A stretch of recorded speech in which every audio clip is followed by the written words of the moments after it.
மாட்டோட வாலை மட்டுமே பிடிச்சுக்கிட்டு ஐயோ நான் காசு கொடுத்து வாங்கின மாடு என் பேச்ச கேட்கவே மாட்டேங்குதே அப்படின்னு புலம்புறதுக்கு பதிலா அப்படியே கொஞ்சம் முன்னாடி வந்தீங்கன்னா மூக்கணாங்கயிறுன்னு ஒண்ணு இருக்கும். அந்த மூக்கணாங்கயிறை நீங்க பிடிச்சா தான் நீங்க காசே கொடுத்து வாங்கின மாடா இருந்தாலும் உங்க பேச்ச கேட்கும். அதனால அவசர தேவைக்காக நீங்க உங்க இடத்த விற்க போகும்போது உங்க அவசர தேவையை தெரிஞ்சுக்கிட்டு உங்ககிட்ட இருந்து இடத்த வாங்குறவங்க என்ன பண்ணுவாங்கன்னா, அண்ணே உங்க இடத்தோட மதிப்பு 20 லட்சம் ரூபான்னு எனக்கு நல்லாவே தெரியும்னே, ஆனா என்னன்னே பண்றது உங்க நேரமா ஏன் நேரமான்னு தெரியல, தம்பி கையில இப்ப வெறும் 10 லட்சம் ரூபாய் மட்டும் தான் இருக்கு. அதனால தம்பி உங்களுக்கு உதவி பண்ணணும்னா ஒரே ஒரு விஷயம் மட்டும் தான் பண்ண முடியும். அது என்னன்னா, என் கையில இருக்கிற 10 லட்சத்தையும் உங்ககிட்ட தாரேன், கையோட நீங்க அந்த இடத்தை என் பேருக்கு பத்திரத்தை முடிச்சு கொடுங்க. நம்ம தம்பி ஒருத்தர் தான் பேங்க்ல மேனேஜரா இருக்காரு, அவர்கிட்ட என் பேர்ல இருக்கிற பத்திரத்தை கொடுத்தா போதும், கரெக்டா 15 நாள்ல 10 லட்சம் ரூபாய் கொடுத்துருவார். கரெக்டா பத்திரம் முடிஞ்ச 16வது நாள் மிச்ச 10 லட்சம் ரூபாய் உங்க கையில கொடுத்துருந்தே. ஒருவேளை தம்பி மேல உங்களுக்கு நம்பிக்கை இல்லைன்னா நீங்களே பொறுமையா அந்த இடத்தை வித்துக்கங்கனே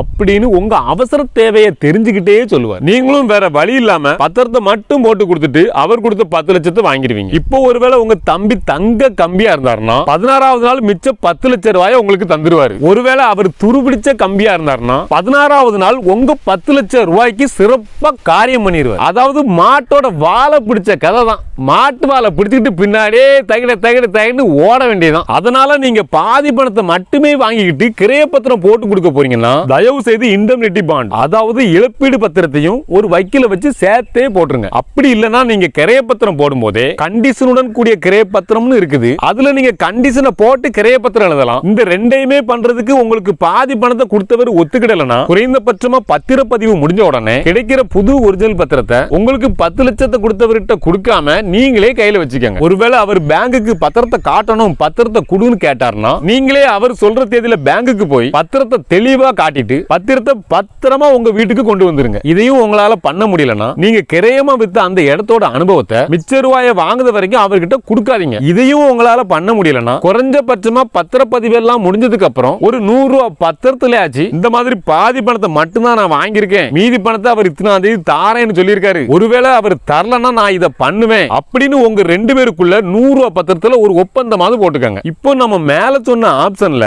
எவ்வளவு அதிகமான ஆப்ஷனை உங்களால பண்ண முடியுமோ அது எல்லாத்தையும் பண்ணிருங்க. ஒருவேளை நீங்க இதுல எந்த ஆப்ஷனையும் பண்ணாம கிரைய பத்திரம் மட்டும் முடிச்சு கொடுத்தீங்கன்னு வச்சுக்கோங்க, ஒருவேளை அவர் நல்லவரா இருந்தா பிரச்சனை கிடையாது, ஆனா தில்லாலங்கடி பாத்தியா மட்டும் இருந்தான்னு வச்சுக்கோங்க, உங்களால எதுவுமே பண்ண முடியாது.